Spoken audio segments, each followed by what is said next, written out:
नामापि ते च मधुरं मधुरं स्वरूपं कर्मापि ते च मधुरं मधुरा स्मृतिश्च बुद्धिं प्रबोधय प्रभो मधुबोधशक्तिं विद्यां प्रयच्छ परमां परिभावयामि कोमलं कूजयन् वेणुं श्यामलोऽयं कुमारकः वेदवेद्यं परं ब्रह्म भासतां हृदये मम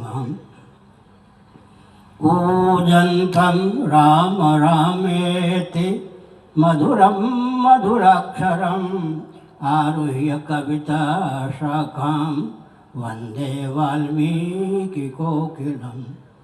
निगमकल्पतरोर्गलितं फलं शुकमुखादमृतद्रवसंयुतं पिबत भागवतं रसमालयं मुहुरहो रसिका भुवि भावुका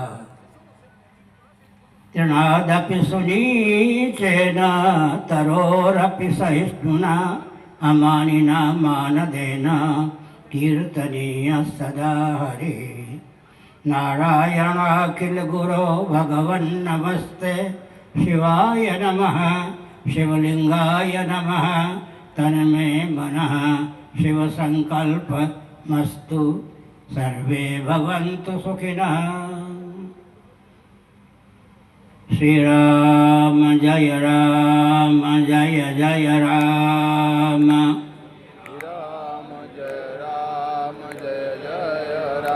श्रीराम जय जय राम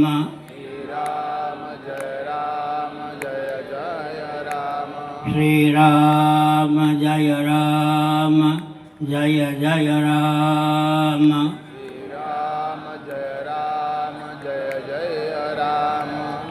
गोविंद जय जय गोपाल जय जय गोविंद जय जय गोपाल जय जय राधा रमण हरि गोविंद जय जय राधा रमण हरि गोविंद जय जय गोविंद जय जय गोपाल जय जय गोविंद जय जय गोपाल जय जय राधा रमण हरि गोविंद जय जय राधा रमण हरि गोविंद जय जय गोविंद जय जय गोपाल जय जय गोविंद जय जय गोपाल जय जय राधा रमण हरि गोविंद जय जय राधा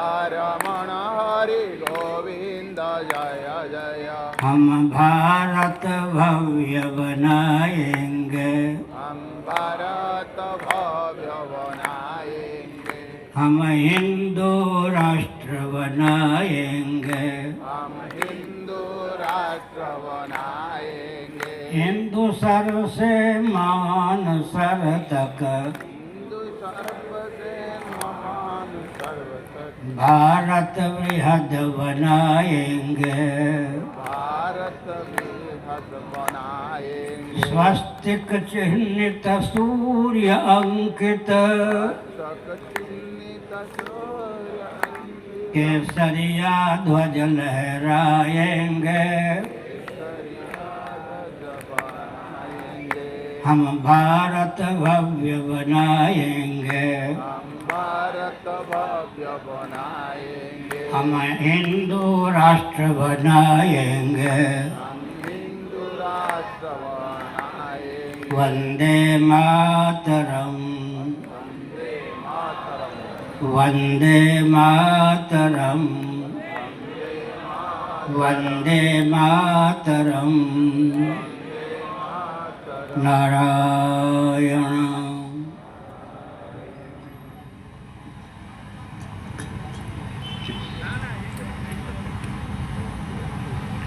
समुपस्थित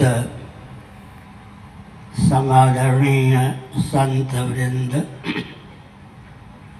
विद्वद वृंद, भक्तवृंद एवं भक्तिमती मातृशक्ति, आपकी उपस्थिति की सराहना,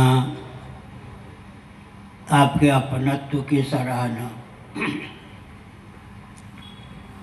सज्जनों, यह भारतवर्ष है, विश्व का हृदय है। साक्षात जीवन धन जगदीश्वर श्री रामकृष्ण आदि रूपों में यहाँ अवतीर्ण होते हैं।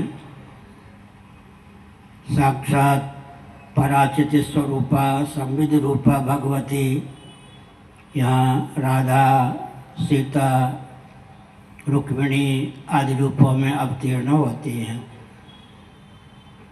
कारक कोटि के मनीषी यहाँ समय समय पर जन्म लेते हैं और वे अपनी प्रज्ञा शक्ति और प्राण शक्ति की प्रगल्भता के बल पर दिशाहीनता का निवारण करके स्वस्थ मार्गदर्शन प्रदान करते हैं।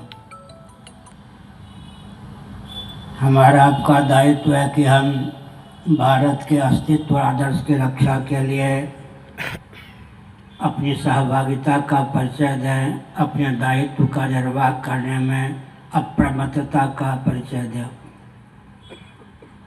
सज्जनों, जीविका जीवन के लिए है, जीवन जीविका के लिए नहीं है। जीवन है जीवन धन जगदीश्वर की अभिव्यक्ति के लिए, प्राप्ति के लिए। प्रत्येक व्यक्ति के आकर्षण का केंद्र भगवत तत्व, ब्रह्म तत्व, परमात्मा तत्व या ईश्वर ही सिद्ध होता है। जैसे पानी का अस्तित्व ना हो तो किसी बंदे को प्यास ना लगे। प्यास का लगना पानी के अस्तित्व को सिद्ध करता है।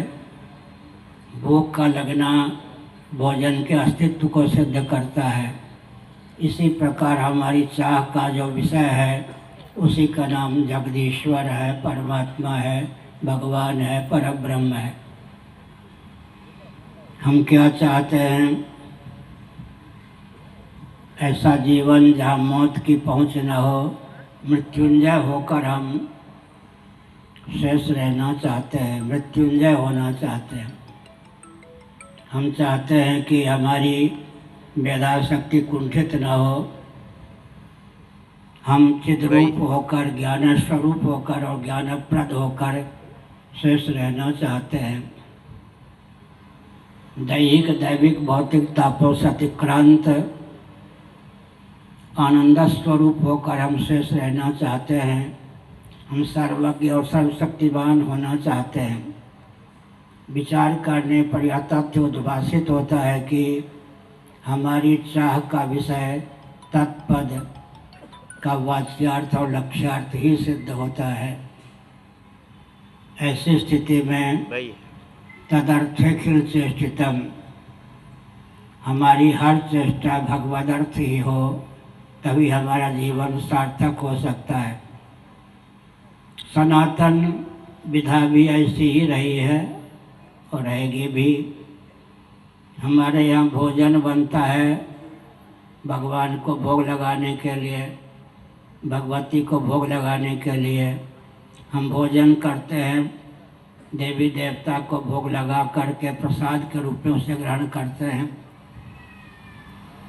हम स्नान करते हैं, देवी देवता को स्नान कराने की पात्रता समर्जित करने की भावना से। हम शयन करते हैं तो देवी देवता को योग निद्रा लाभ कराकर, हम जगते हैं तो देवी देवता को योग निद्रा से उठाने की भावना से। हम वस्त्राभूषण अलंकार धारण करते हैं तब जब भगवान और भगवती को निवेदित कर देते हैं। अभिप्राय है कि हमारी सारी चेष्टा का विषय जीवन धन जगदीश्वर ही सिद्ध होते हैं। ऐसी स्थिति में सनातन सिद्धांत के रहस्य को समझकर उसका अनुपालन करना अत्यंत आवश्यक है।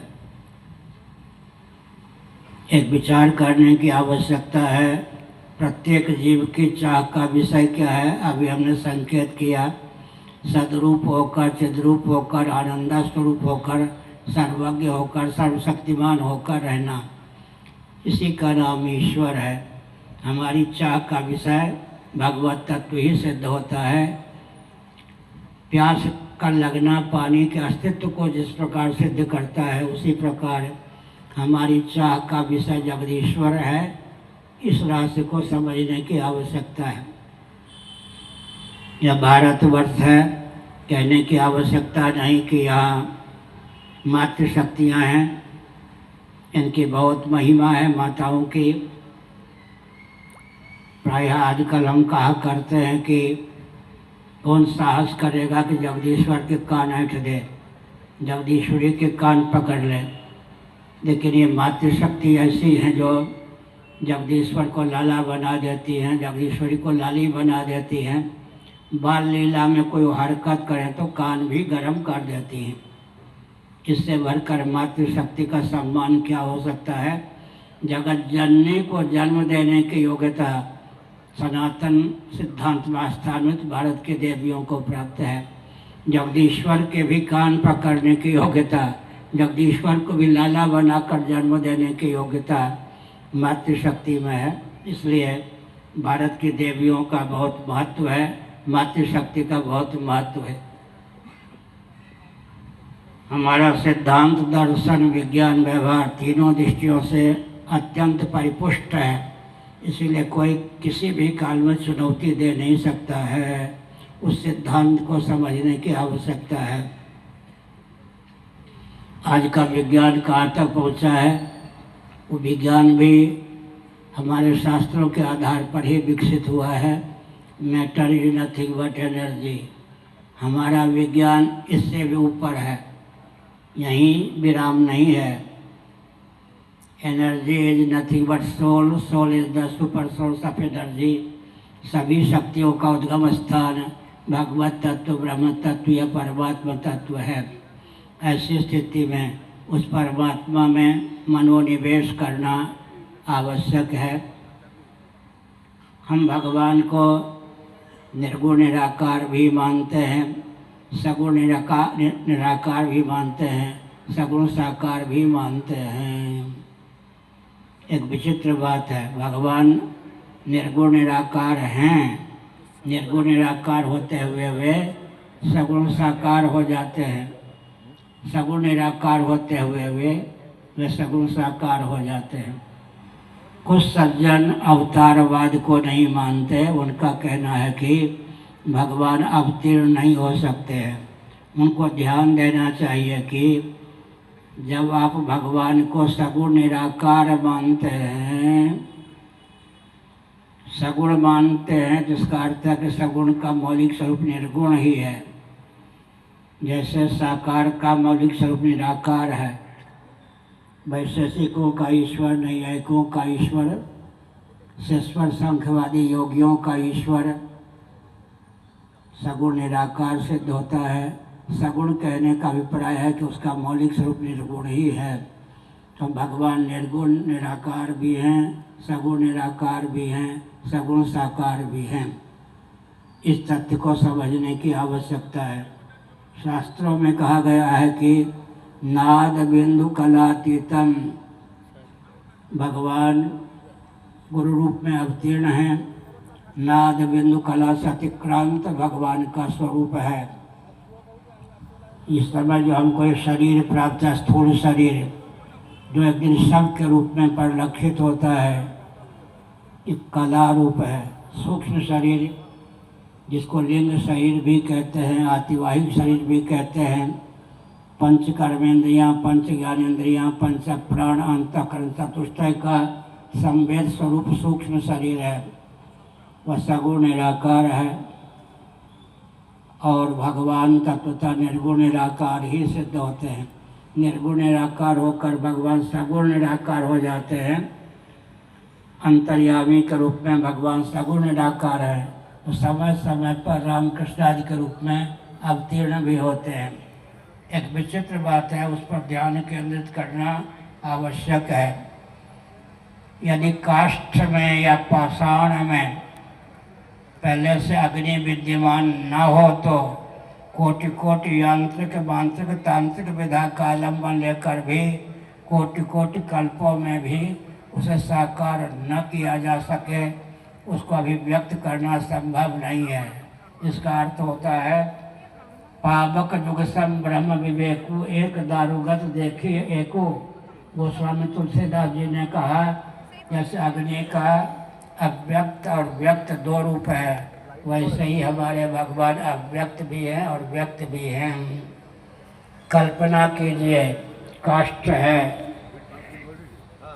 पाषाण है, एक महानुभाव का कहना है कि इसमें अग्नि तत्व है, दूसरा का कहना है कि नहीं है, शास्त्रार्थ का अंत नहीं होगा।